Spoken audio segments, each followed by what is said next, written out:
All right, story time. So, in my check bag, I have my sandbag, and I had my Neo. I had that in there, and I had two of my scopes in there, and then some clothing just to kind of keep everything packed.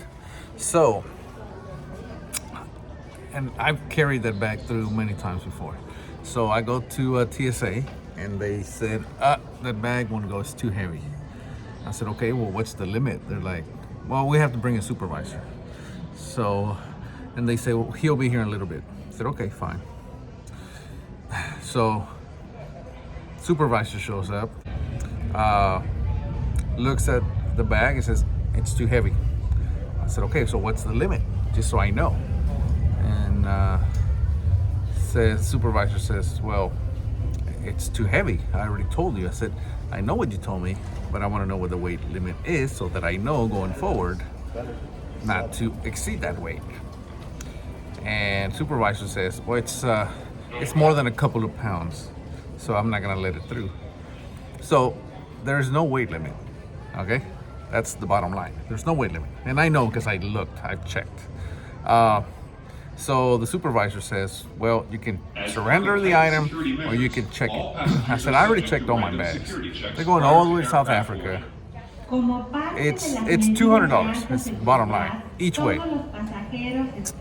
So the supervisor says, well, you can't take this through. I said, can I talk to a manager? And supervisor says, well, she's next door, it's gonna be a while. I said, fine, I got time. So I wait. Finally, literally like 15, 20 minutes later, the manager shows up. Manager said, I'm sorry it took so long, I had to look it up. And technically, it's not against the rules, but it does say it's up to the discretion of the supervisor or the manager. I said, okay. And the supervisor, and she goes, well, I'm gonna have to leave it up to the supervisor. And the supervisor says, I already told him he can't take it through. So that was that. So whatever, I go back and I had to go check my bag. So I go back to the Delta desk, and I said, hey, I gotta check my bag.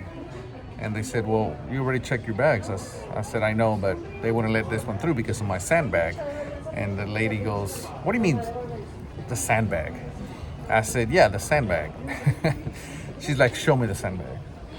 She goes, that's dumb. I said, well, I'm aware, but that's that. So I show her the sandbag, and she goes, that is so dumb. She goes, I tell you what, I'm gonna waive your $200 because they shouldn't have stopped you. So awesome, amazing. This is her right here. So thank you, Delta. Employees like this, keep them because they're awesome. They made me, my day was already going to crap, and she made it all better. So I check my luggage, or I check that extra bag, and I walk away.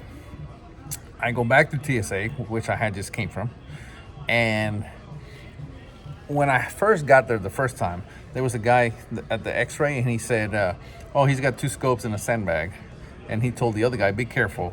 Those are likely already sighted in, so don't bump them, don't do anything. So obviously the guy was very knowledgeable. The second time I come through, that guy is no longer behind the x-ray. He's over by the conveyor belt. And he says, man, I'm sorry, that sucked. I said, yeah, tell me about it. It did. So he kind of just shook his head. He says, sorry about that. I said, no problem. So I get through again this time. The only thing I took out of that other deal was my scopes. So now I have my scopes with me. I get through, and then another guy walks by me. Apparently he's a supervisor as well. And he says, man, too bad you didn't get me. I would have let you through. So obviously very inconsistent in how they apply the rules. It has to do literally with the discretion of who you get. And again, luck was not on my side. However, the Delta rep made it all better, honestly. So that's where I'm at now.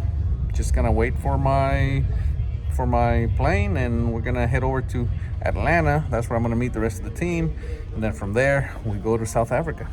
See you there.